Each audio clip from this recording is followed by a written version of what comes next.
Welcome to this explainer. Today we're jumping right in to demystify two of the absolute most painful, exhausting, and honestly widely misunderstood human emotions out there. We're going to break down the actual clinical architecture of envy and jealousy. These are those messy feelings we usually just hide away out of shame. But here's the thing, by truly understanding their structure, we can actually transform them from these massive sources of suffering into incredible tools for personal growth and relational security. So, let's get into it. Let me ask you a quick question. Have you ever felt this sudden pang of jealousy when a coworker got a surprise promotion? Or maybe when a friend showed up with a seemingly perfect new relationship? We've all been there, right? It's that incredibly common, sudden twist in your gut. But what if I told you that the feeling you're experiencing in that exact moment isn't actually jealousy at all? See, there's actually a massive semantic confusion in our everyday language. In casual conversation, we just throw around the word jealousy as this huge catch-all term for everything.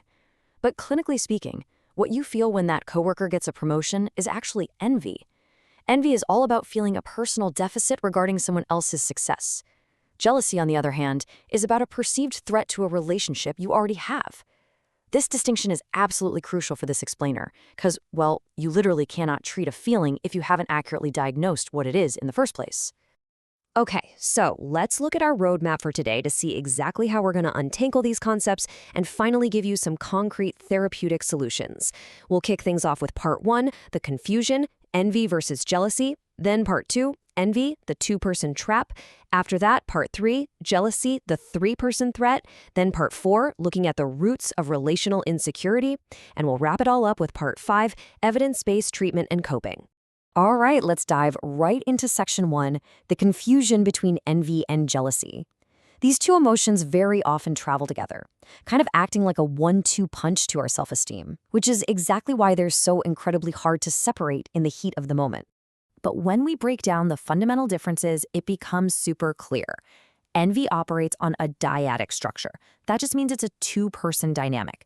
It happens when you're lacking an asset or some quality that someone else has, which generates these core feelings of inferiority and longing.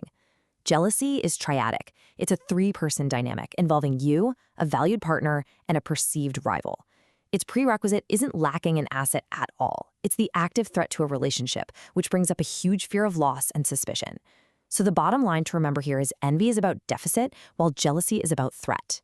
Now, to understand where both of these painful feelings actually stem from, we have to look at psychologist Sylvan Tompkins' affect theory.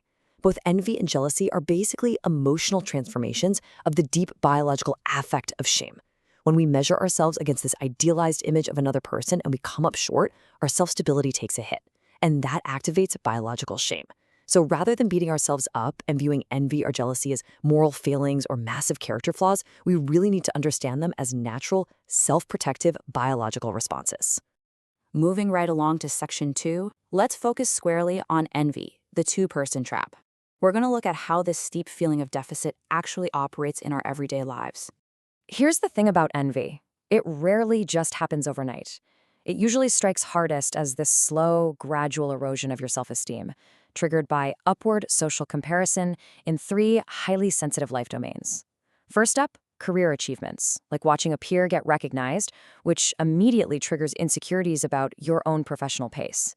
Second, relationship milestones, seeing others marry or start families, which can awaken these really deep feelings of isolation. And third, financial wins, where disparities in material wealth spark a profound fear of just falling short.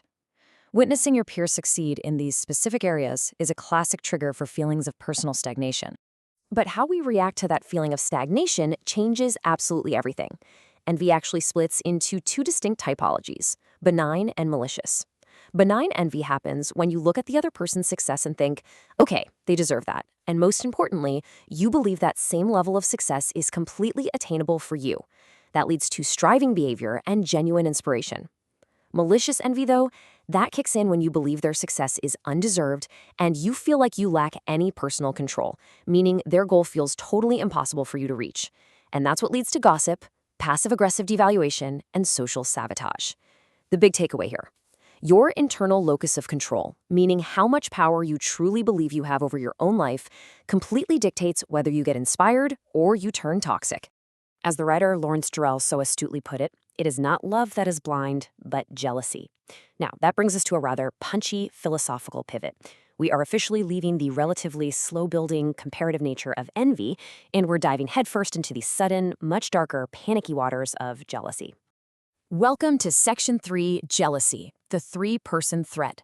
This is an immediate, alarms-blaring activation of our threat detection response, and it's specifically designed to protect our valued relationships from perceived external rivals.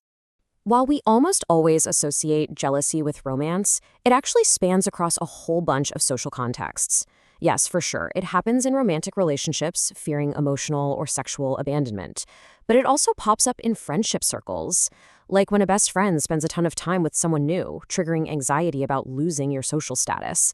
It's totally active in sibling dynamics over parental attention, and even in workplace environments, where a supervisor praising a new colleague might spark fears that your own contributions are going to be totally overshadowed. Jealousy is a real-time threat response that's active in literally all areas of social life. And when this threat response goes completely unmanaged, it can morph into some severe psychopathology. There are two extreme clinical forms that really stand out here. First is Othello syndrome. This is a morbid, delusional jealousy where someone is utterly preoccupied with their partner cheating, despite having absolutely zero objective proof.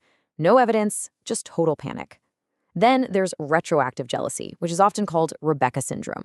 This is an obsessive, repetitive distress regarding a partner's past romantic or sexual history. Both of these extreme forms totally erode trust through things like compulsive digital surveillance and this endless, exhausting need for reassurance. To understand exactly why our minds betray us like this, let's look at Section 4, the roots of relational insecurity. We need to shift our focus over to the underlying cognitive and psychological engines that are actually driving this really painful behavior. It is absolutely fascinating how psychologist Albert Ellis's ABC model of cognitive behavioral therapy maps directly onto our love lives. You see, our emotions aren't caused by events themselves, but by how we interpret those events using cognitive distortions. Look at arbitrary inference. That's when you draw a highly negative conclusion super fast, without a shred of objective evidence, like interpreting a 30-minute delay in a text response as definitive proof that your partner is hiding something. Or mind reading, arbitrarily assuming you just know your partner finds a coworker more attractive than you. Our minds literally use these thinking errors to confirm our deepest, darkest relational fears. Now, at a much deeper level, these automatic thoughts are driven by what psychologist Jeffrey Young calls early maladaptive schemas. Think of these as enduring emotional patterns formed way back during childhood. The abandonment schema creates this panic-inducing belief that partners are eventually just going to leave you. The defectiveness schema leaves you feeling fundamentally flawed, terrified that others will discover you're unlovable. Emotional deprivation creates this rigid belief that your needs will just never be met. And the mistrust schema convinces you that others will inevitably betray you. When these childhood wounds get triggered in adulthood, they heavily distort how we interpret the innocent actions of the people we love. And this cognitive vulnerability is very often compounded by something called the pure mind standard. This is the obsessive, totally unrealistic belief that you absolutely cannot tolerate any mixed, negative, or conflicting feelings within yourself or your partner. You start to believe that all unpleasant thoughts have to be completely purged to keep the relationship safe. So the absolutely crucial point here is that demanding a pure mind makes it utterly impossible to tolerate the natural, everyday doubts and uncertainties of human connection, basically trapping you in a cycle of extreme distress. Fortunately, there is a way out of this trap. Let's move to Section 5, evidence-based treatment and coping. Instead of trying to magically suppress these emotions, we're going to look at exactly how to build psychological flexibility and replace all that exhaustion with some actionable, real-world relief. When looking at modern therapeutic interventions, there's a really distinct difference in approaches. Individual therapies like CBT and ACT are absolutely incredible for targeting those automatic thoughts, challenging cognitive distortions, and dialing down that obsessive rumination. But if the jealousy is rooted in attachment insecurity within a relationship that's otherwise pretty secure, emotionally focused therapy, which is a couples modality, is highly effective. I do have to add a massive clinical caveat here, though. If there is any active abuse or controlling behavior, couples therapy is unsafe and individual accountability work has to come first. Let's see how this actually builds into an actionable, everyday protocol using Socratic questioning. When that irrational panic sets in, you literally just walk through these exact steps. Step 1, identify your automatic thought. Step 2, ask yourself what concrete evidence actually supports this thought. Step 3, What evidence contradicts it? And step 4, what is the absolute worst-case scenario, and how would I actively cope with it? This is a methodical, step-by-step process designed to logically deconstruct your irrational, threat-based thoughts before they can turn into destructive behaviors. Another highly practical behavioral intervention is the detached mindfulness and jealousy time protocol. Here's how it works. Step 1, when an intrusive thought arrives, treat it like an annoying telemarketing call. Just observe it passively, do not engage. Step 2, postpone all of that insecure rumination during your busy day. Tell yourself, not right now. Step 3, you are only allowed to address those thoughts during a strictly scheduled 15-minute jealousy time in the evening. This protocol works absolutely wonders because it breaks the exhausting, endless cycle of constant rumination and reassurance seeking. Now, what about treating envy out there in our social and work environments? Enter the failures disclosure protocol. If you are a highly successful person, you can actually heal your social environment by choosing to openly share your setbacks, your failures, and your struggles, not just your shiny highlight reel. Doing this shifts observers' perceptions of you from hubristic pride, which just looks like arrogance, over to authentic pride, which is perceived as grounded, relatable confidence. This actively mitigates malicious envy and literally turns a toxic workplace into a space of collaborative inspiration. It's a real game changer. Which brings us to a final provocative thought I want to leave you with today. When you look at the success of others around you, or even when you evaluate your own achievements, are you operating from a place of hubristic pride and defensive arrogance, or authentic pride and vulnerability? Taking a hard look at this and developing your own psychological flexibility is the very first step toward transforming your relational insecurity into genuine strength. Thanks so much for joining me on this explainer, and I'll catch you next time.